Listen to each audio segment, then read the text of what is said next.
breakfast I had these poha which were really tasty along with some cornflakes and बादाम, क्योंकि बादाम खाने से दिमाग तेज चलता है और उसकी बहुत ज़रूरत है आजकल।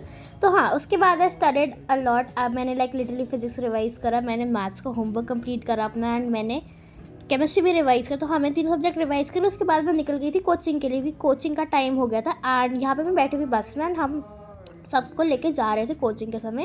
एंड आज लिटरली इतनी ज़्यादा गर्मी हो रही थी ना भाई, तुम देख रहे हो इतनी ज़्यादा धूप निकली हुई है, लिटरली भाई बहुत ज़्यादा गर्मी हो रही थी आज। एंड बहुत ज़्यादा सफोकेशन भी हो रही थी, जिसकी वजह से बस का खिड़की खोलना पड़ा, एंड उसकी वजह से और गर्मी की हवा भी लग रही थी। So yeah we had to manage anyways. तो आई रीच एट 4 PM। हमने कोचिंग में बहुत सारा पढ़ा, एंड उसके बाद हमारी कोचिंग ख़त्म हो जाती 7:30। तो हाँ, हमारी छुट्टी हो गई थी। Then we came back home, and आते समय मौसम वॉज क्वाइट गुड, इतना भी अच्छा नहीं था, बट हाँ थोड़ा बहुत अच्छा था, इतनी गर्मी नहीं हो रही थी, थोड़ी थोड़ी हवा भी चल रही थी।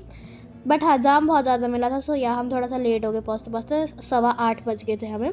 After coming back I had my dinner which was paneer की भुजी with 2 rotis, and it was so tasty, I really liked it. After getting some rest, मैंने थोड़ा लेटने के बाद, थोड़ा आराम करने के बाद मैं उठ गई पढ़ने के लिए। And it was almost 10 PM something, and इतना अंधेरा अंधेरा सा हो रखा था। सो दैट इज़ वाई मैं बालकनी में नहीं गई, तो मैंने अपनी विंडो से रिकॉर्ड कर लिया था। So yeah please manage the clips. But हाँ चलो, anyways after that I organised my table हल्का सा, ताकि पढ़ने लायक बन जाए। एंड उसके बाद आई ओपन माई टैब, क्योंकि मेरे को यहाँ से टाइमर लगाना था, पोमोडोरो टाइमर, जिससे प्रोडक्टिविटी ज़्यादा हो जाती है एंड तुम फोकस्ड रहते हो एक ही चीज़ पर, ज़्यादा तुम डिस्ट्रैक्टेड नहीं रहते। एंड जब भी मैं अपना टैब वगैरह खोलती हूँ या फ़ोन खोलती हूँ, तो मैं उसको डू नॉट डिस्टर्ब पे डाल देती हूँ, या उसकी स्क्रीन ब्राइटनेस वगैरह कम वगैरह कर देती हूँ, एंड डू नॉट डिस्टर्ब पे डाल देती हूँ, ताकि उस पर ज़्यादा ध्यान ना जाए मेरा, एंड मैं ढंग से पढ़ाई लिखाई कर लूँ अपनी। तो यहाँ पे मैं सबसे पहले पढ़ने लगी थी केमिस्ट्री में हमारा some basic concepts of chemistry start हो चुका है, which is chapter 2 in our coaching का मॉडल। बट वैसे देखा जाए तो एनसीईआरटी में चैप्टर 1 है। तो जब मेरी 11th स्टार्ट नहीं हुई थी, तो मैंने इस चैप्टर का थोड़ा थोड़ा पार्ट मैंने कवर कर लिया था। सो या उसको अब समझने में इतनी दिक्कत नहीं हो रही है कोचिंग में। And this chapter is really boring भाई, मेरे को तो बहुत बोरिंग लगा ये चैप्टर नंबर 2 एटॉमिक स्ट्रक्चर, जो वैसे तो चैप्टर 1 है मॉड्यूल में, बट एनसीईआरटी में चैप्टर 2 है। वो बहुत इंटरेस्टिंग था, उसमें कुछ कुछ नई नई चीज़ें भी पता चली थी। इसमें तो वही सेम चीज़, मोल कंसेप्ट, ये वो सब कुछ ऑलमोस्ट सेम ही है। तो हाँ, it was quite boring, but हाँ मेरे को ये पढ़ना पड़ेगा, क्योंकि सिलेबस में इसलिए पढ़ना पड़ेगा। तो या मैं इसको रिवाइज़ करी थी, एंड आई ऑल्सो अंडरलाइन सब इंपॉर्टेंट पॉइंट, जो डेफिनेशन की याद रखनी चाहिए, जो कॉन्सेप्ट लगता है क्वेश्चंस में। And let me tell you this कि जब शाम को तुम लोग पढ़ाई कर रहे होते ना, तो ज़्यादातर तुम लोग रिवाइज ही कर लिया करो अपने नोट्स, तो उसी के उसी दिन, ताकि तुम्हें याद रह जाए कि नोट्स में तुमने पढ़ा क्या था। एंड अगर तुम्हें ज़्यादा थकावट हो रही तो तुम सो जाओ। बट हाँ, आई वुड रिकमेंड कि तुम लिटरली रोज़ कम से कम रिवाइज़ करो ही करो, नहीं तो तुम भूलने लग जाओगे, एंड तुम्हारा रूटीन बहुत बिगड़ जाएगा, एंड तुम टाइम वेस्ट करने लग जाओगे, प्रोक्रास्टिनेशन करोगे, फिर तुम्हारे टेस्ट में भी नंबर कम आएंगे। So yeah I completed my revision of chemistry notes, and then I revised maths. But उससे पहले I attempted some questions from my module, जो स्टेप 1 के है, that is school and board level, क्योंकि हम स्टेप वाइज चलते हैं, ताकि अच्छे से पहले बेस बन जाए। Then we attempt JEE Mains and advance के क्वेश्चन। तो मैंने इस वाले चैप्टर से तो स्टेप 1 के क्वेश्चन अटेम्प्ट करे थे फ्रॉम माई मॉड्यूल, बट जो पिछला वाला चैप्टर था उसके मैंने जेई एडवांस से थोड़े बहुत PYQs करे, एंड जेई मेंस के भी PYQs करे थे। So yeah that was quite productive.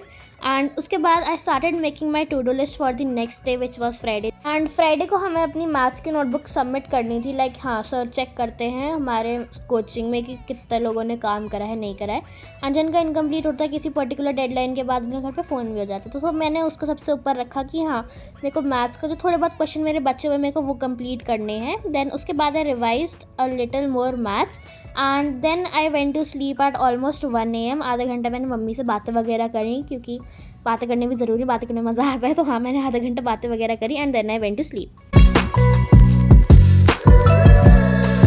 So this is the next time. रात को मैं बहुत ज़्यादा थक गई थी, एंड मेरा कुछ भी करने का मन नहीं करता, तो मैंने अपनी सारी बुक्स ऐसे उठा के अपनी टेबल पे ही रख दी। एंड आज सुबह सुबह आई डिसाइडेड कि चलो इनको सबको संभाल के रख ही देते, नहीं तो इधर उधर कुछ हो जाएगा सामान, जो शीट्स वगैरह मैंने जिनमें लिखे हुए शॉर्ट नोट्स, वो इधर उधर हो जाएंगे, तो दिक्कत हो जाएगी फिर। तो हाँ, मैं वो सबसे पहले मैंने वो संभाले आज, एंड उसके बाद I sat down to study. And जो मेरे सारे सॉफ्ट टॉयज थे, मेरा बैग था, ट्राइपॉड, सब कुछ यहीं पड़ा हुआ था। बहुत ज़्यादा फैला के मैंने सोई थी यहाँ पे, बट हमें बहुत ज़्यादा थकी थी, तो मैंने इसलिए नहीं संभाला इसको। So after cleaning up my study table, I had my tea to give a kickstart to my day and to be productive. Basically, then उसके बाद I had my breakfast, which was paneer का पराठा with some अचार and almonds. Almonds are important ताकि brain functioning हमारी अच्छे से हो जाए. Then उसके बाद I sat down to study some maths. तो यहाँ पे मैं basically maths का जो backlog था मेरा, जिस दिन मैं कोचिंग नहीं गई थी, मैं उस दिन का काम कर रही थी. मेरे फ्रेंड ने मेरे को वर्क भेज दिया था, सो या मैं वो अभी सारा अपनी नोटबुक में नोट डाउन कर रही थी. एंड मैंने अपनी नोटबुक वैसे तो न्यू स्टार्ट कर ली है, बट हाँ इसमें थोड़े बहुत पेजेस बचे हुए थे एंड इसी के लिए मैंने बचा रखी थी कि जो बैकलॉग हो गया वो मैं इसमें कंटिन्यू कर लूँगी. हाँ, जो न्यू नोटबुक है उसमें न्यू टॉपिक से स्टार्ट हो जाएगा, मतलब इसी चैप्टर का जो न्यू टॉपिक होता है ना, वहीं से मैंने उस न्यू नोटबुक में स्टार्ट कर लिया. तो यहाँ पे मैं वही करी थी एंड मैंने टाइमर लगा के करा ताकि मैं इसमें ज़्यादा डिस्ट्रैक्टेड ना हो. बट हाँ, this time I did not turn on any music, क्योंकि लाइक कोचिंग का काम है, सीरियस काम है बहुत. तो हाँ, इसलिए मैंने ढंग से उसको पढ़ के एक एक चीज़ समझ के मैंने मैथ्स के क्वेश्चंस वगैरह देखे एंड लाइक क्या कह रहा है क्वेश्चन, क्या करना है, कैसे करना है, मेथड्स वगैरह अपने समझ लेगी कैसे कैसे क्या करना है, कौन सी सिचुएशन में कौन सी आइडेंटिटी प्रॉपर्टी, कौन सा क्या क्या यूज़ करना है. सो हाँ, एंड बेसिकली हमारी कोचिंग में अभी चल रहा है रिलेशंस एंड फंक्शंस वाला चैप्टर एंड हम उसमें बहुत आगे पहुँच गए. लाइक आइडेंटिकल फंक्शन से हम थोड़ा और आगे हैं, रिप्लेसमेंट प्रॉपर्टी है ना, हम उस पर हैं बेसिकली. तो हाँ, वो भी ऑलमोस्ट ख़त्म ही हो चुका है, उसके आज हमने क्वेश्चंस वगैरह करे थे कोचिंग में. तो हाँ, वो हमारा ऑलमोस्ट ख़त्म होने वाला है एंड आज हमारी कोचिंग की नोटबुक भी चेक हो गई थी. तो या एक लास्ट डेडलाइन है ट्यूसडे तक, तो तब तक हमको अपनी एनसीईआरटी भी करके देनी है कोचिंग में. So I studied maths till 2:19 PM and उसके बाद मैंने अपना मैथ्स का जो बचा हुआ होमवर्क था वो करा according to my to do list, क्योंकि मेरे को वो ऑब्वियसली सबमिट कराना था आज, तो इसलिए मैंने वो कंप्लीट करा था इसके बाद. And after completing my homework I had my lunch for going to coaching which was karela 1 roti and some curd. सो या मेरे ज़्यादा कुछ खाने का मन नहीं था, तो मैंने बस यही खाया एंड उसके बाद I started packing my bag. Although I was quite early today, आज मैंने अपना सारा काम टाइम पे ख़त्म कर लिया था कोचिंग से पहले. सो या आज ज़्यादा भगदड़ नहीं मच रही थी, बट हाँ मैंने फिर भी अपना बैग पैक टाइम पे कर लिया ताकि लास्ट में भी ज़्यादा मेरे को भगना ना पड़े एकदम से कोचिंग के लिए. सो हाँ, ये मेरा बैग पैक हो चुका है एंड या so that's it for this vlog. मैंने बस यहीं तक ही रिकॉर्ड करा था इस व्लॉग के लिए. जो नेक्स्ट थिंग है अपने मेरे व्लॉग की, तुम लोग नेक्स्ट व्लॉग में देख लेना. So yeah that's it for this vlog. If you like it, don't forget to like this video and subscribe to my channel for most related content. Bye, take care.